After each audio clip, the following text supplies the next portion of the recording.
Friday to you, September week 5 of the high school football season. Isaac Petcash, Jovan Johnson. War Memorial Field is our site for week number 5 in a battle for the lead in region number 5, the Meadville Bulldogs and the Warren Dragons. Okay, so Jovan, last week we talked about the rushing attack for Fort LaBeouf. They had a great trio of terror in the backfield. However, Meadville fans would like a word because they have 3 guys of their own, and their names are Brady Walker, Gavin Bazell, and Kalen Simmons, a guy who can run all over the gridiron tonight. Absolutely. Those are 3 of the best, most elusive guys that'll be on the field tonight to showcase. And they're very explosive. So their offense is headed by those 3 guys, and they can score at any moment. So do not blink. Jovan was talking on the broadcast at 5 o'clock that these 3 guys might all get to over 1,000 yards. And he's not kidding. So far through 4 games, Kalen Simmons, 493 yards and 6 touchdowns.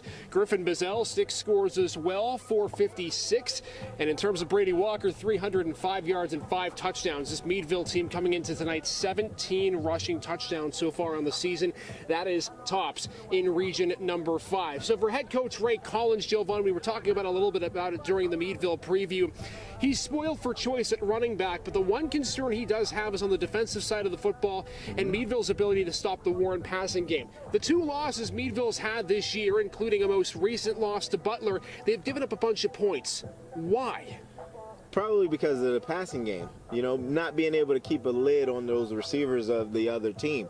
If you can't keep those guys in front of you and you allow them to get behind you and whenever they want to, then big things happen, and that's how you give up a lot of points, and that it's hard to combat that no matter how well you run the ball when you can't get stops on defense. It's been a teeter-totter of a season for the Bulldogs, though they are undefeated in region play. Their 2 wins coming against most recently the Harbor Creek Huskies and blowing up the General McLean Lancers in week 2, 47-7, which was their home opener.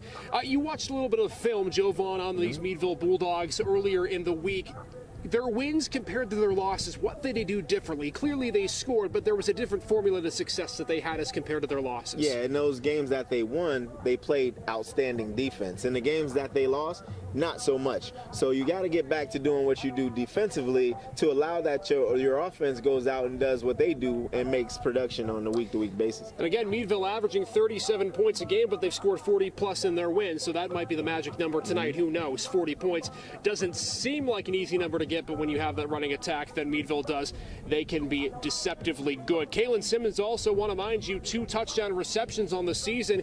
Actually, Gavin Longstretch, the quarterback's only thrown 6 passes, so he's remained fairly efficient with 2 touchdowns and no interceptions for the Meadville Bulldogs. How about the Warren Dragons as we go to the home team tonight, Jovan? He came in today to Jovan. He was talking about Warren. He said they're 3-1. Wow, that's a bit of a surprise. Their only loss this season coming to Cathedral Prep. They've done it on the heels of 2 things: airing it out and playing defense. Absolutely. When you play outstanding defense and you can limit teams from scoring points, you win a lot of football games that way. And only having a loss to Cathedral Prep on the year, that's highly impressive for these Warren Bulldogs.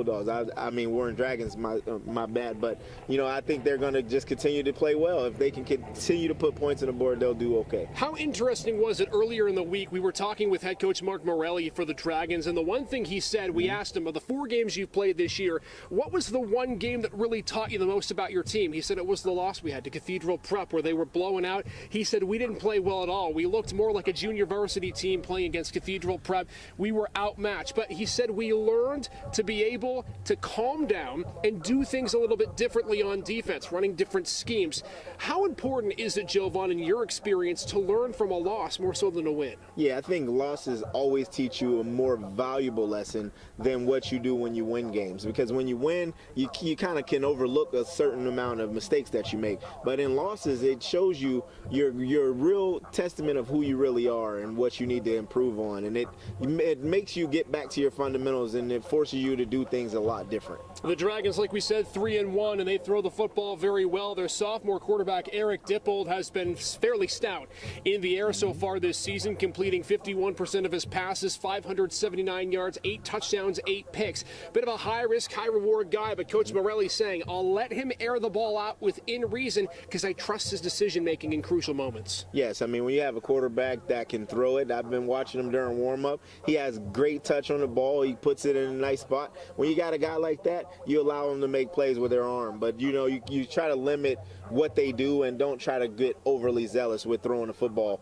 all over the field. Now, as much as we credit the Warren passing game, we cannot discount their running game coming in the form of Tommy Nyquist, 424 yards on the ground so far and 5 touchdowns. Ethan Sands as well, over 200 yards this season for Warren. So a nice complement of backs to help Dippold in the backfield. How much of a variety do we see the Dragons tonight, knowing Meadville's defense is likely going to force pressure and potentially make Dippold throw some bad interceptions? Yeah, I mean, I think they're going to rely on their 2 running backs. They have a 2-headed monster instead of 3, but they run the ball with effectiveness, and they get the ball to their playmakers and allow them to make plays. Then you go back to the quarterback. When they're in a tight situation and they need to throw the ball, they have a guy who can make all the throws. That gives you all of the advantage in this game. Leading receiver for Warren, Ben White is his name. So far in the season, 10 catches, 351 yards, and 5 touchdowns. Let me read you that stat line again. 10 catches, 351 yards, and 5 touchdowns. Ladies and gentlemen, what that means is every time Ben White makes a catch, he's either doing one of 2 things or both at the same time. 35-yard gains and or a touchdown. That's how efficient he's been. So if you're Meadville's defense, keep an eye on Ben White in blue and white tonight, because he's going to be a force to be reckoned with. Okay, Jovan, let's break this down from a formation standpoint. We just talked on our show at 5:30 of how difficult it is as a team. For example, Meadville. When you run the football, you're not used to throwing it. So when you practice against a team that's going to be playing that air it out game, it might be difficult because you're not used to it. Same with Warren. They don't run the football all that often. They like to air the ball out. So how in practice do you simulate that kind of a game and that kind of a speed game, in Warren's case against Meadville, and in Meadville's case against Warren, those quarterbacks getting some reps too? Yeah, I mean, it's tough because in high school, you typically don't have 4 corners that can cover. No. So you when you play against a team that throws the ball all over the field like Warren does, it makes it impossible to practice against that. So you just try to simulate it just to give the guys a feel for it, and hopefully they get comfortable in those stress situations. And then on the other side of that, when you run the ball so effectively as Meadville does, and Warren playing that spread offense and they want to throw the ball all over the field, they don't really have the type of guys that can get in the box and be real physical and nasty. So it's a win-win, but also a lose-lose. So you just got to kind of simulate it and try to make it the most of what you have. There is a rivalry aspect too that plays into this matchup tonight. Meadville knows Warren fairly well. Ray Collins, Mark Morelli, they've been around for a while. They know how each other's schemes work. When it comes to a rivalry game like this, Jovan, clearly there's going to be a lot of pent-up animosity. Warren has their senior night tonight. Meadville would love nothing than to spoil it, but you have to keep your emotions in check. How do those teams do it tonight? Yeah, you just got to make sure that you're ready to play for 60 minutes. It's going to get chirpy. It's going to get a little bit carried away at times. But you, as a teammate, you got to pull your teammates back, reel them back in, and just let them know that you got to play 60 minutes. We can't get involved in all that rah-rah stuff because penalties happen. And if you get a penalty for being stupid, it's going to hurt you. So you don't want to get those type of penalties in games like this where it can get chirpy. Yeah, penalties have been a key thing this season for any team with a winning or losing record. Both of these teams have been relatively penalty-free. It's just the way they play. They like to play fast. They like to play aggressive, sometimes a little bit too much on the edge, but we should expect that penalty marker to keep in check tonight. Let's do our keys to the game, Jovan, and let's start with Meadville. This is not going to be an easy environment. They have to make the long drive all the way up to Warren, play against a team that's looking for win number 4 on senior night. But Meadville likes to score. They're able to score a lot. If you are head coach Ray Collins and company, what are you preaching to your team in the locker room before kickoff? For one, you want to stay ahead of the sticks. Don't get behind the sticks on first down. Use your running backs and get the ball going forward. Second and short, third and medium, so you can get first downs and make the drives continue. Secondly, they got to keep a bottle on those receivers from Warren so they don't let the guys get behind them. You don't want to give up the big play. Limit the big plays and explosive plays, and that'll help you out. And then third of all, you got to make sure that you play outstanding defense for 60 minutes because you know Warren's going to throw the ball, you know they're going to run it, and you know they have playmakers that can get it done. So you play outstanding defense for 60 minutes. I think it gives you a chance to win. Let me follow up on that second point that you made when it comes to being able to keep the receivers in front of you. Is that press coverage? Is that backing off? Is that zone? Is that man-to-man? What do you like for Meadville tonight? I think you mix it up a little bit. You know, you want to kind of keep them off balance. A little bit of man here, a little bit of off zone there, and then you can play man from off. So you can kind of mix it up and give them different looks so they don't get comfortable at what you're doing on defense. All right, let's flip the script to the Warren Dragons. Mark Morelli's team trying to be 4-1 by the end of the night. We know what they like to do. We know they like to throw the football. Their defense also, too, has been wonderful. A lot of people don't give enough credit to Warren's defense. They're averaging under 25 points allowed per game. That's one of the best in Region 5. Keys for the Dragons tonight.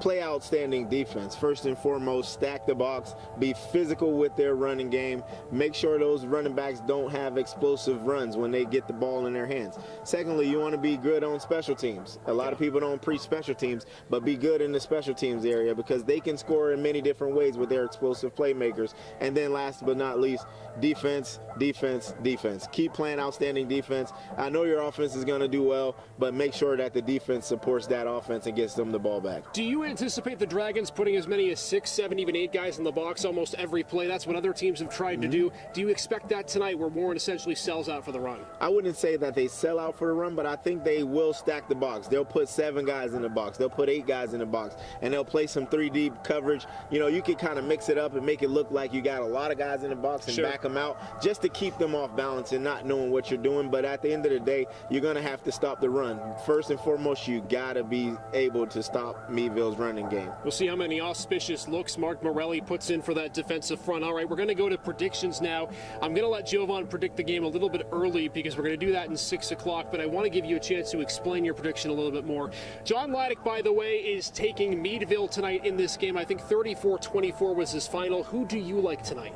I like Meadville as well. I think Meadville's rushing attack is one of the best in this region, and they're going to continue to run the ball well and effectively. I think Meadville wins. I think it's going to be a high-scoring game. I would say 56-42. Wow. I think Meadville played in a 100-point game before, so they have experience of putting a lot of points up, and that coach does too. So I think it's going to be a high-scoring game. Jovan reminiscing of the Journey Brown days when Meadville and DuBois played a 100-and-something to 100-and-something game a few years back. We'll see if it gets to that point tonight. We'd be in for a long night if it does. I'm going to pick the game as well, too. I'm going to pull the upset tonight. I'm going to take Warren in this game, 42-35. I think you get a home crowd advantage. You get your senior night tonight as well. Meadville's secondary has had trouble covering the passing game, and I think if you get a chance to get Eric Dippold out of the pocket and let him throw the ball down the field, be mindful, too. Secondary is probably the weakest position in high school football for any team, whether you're Cathedral Prep, whether you're Seneca, General McLean, whether you're Meadville, Warren, it really doesn't matter. That normally is not a strength of the team. And I think if Mark Morelli can allow Eric Dippold to throw the football tonight at will, get Ben White involved, we know his monstrous stats, and allow that Warren offense to roll tonight, that will be key too. Also, Jovan, I want to make another point that I think you'll agree with. Time of possession for Warren tonight, that will be crucial. It will be crucial. Being able to keep Meadville's rushing attack on the sideline. Offense is the best defense, and you win a lot of games when you can dominate the time of possession. So Warren staying on the field with their offense is going to give them more of an edge to be able to pull out a victory. Okay, folks, it's going to be a fun one tonight. 2-2 Meadville, 3-1 Warren. Like we said, the winner gets the top spot in Region 5 for now. Both teams are unbeaten in the region. We'll have this, other games as well on Football Fridays tonight at 10 and 11 o'clock. It is senior night here at War Memorial Stadium. The winner of this game, a lot to play for the rest of the season. We hope you enjoy your Football Friday here, as this has been our game preview on Facebook. Jovan Johnson, I'm Isaac Petcash. Should be a fun Week 5 of your Football Friday, everyone. We'll see you at 10 and 11.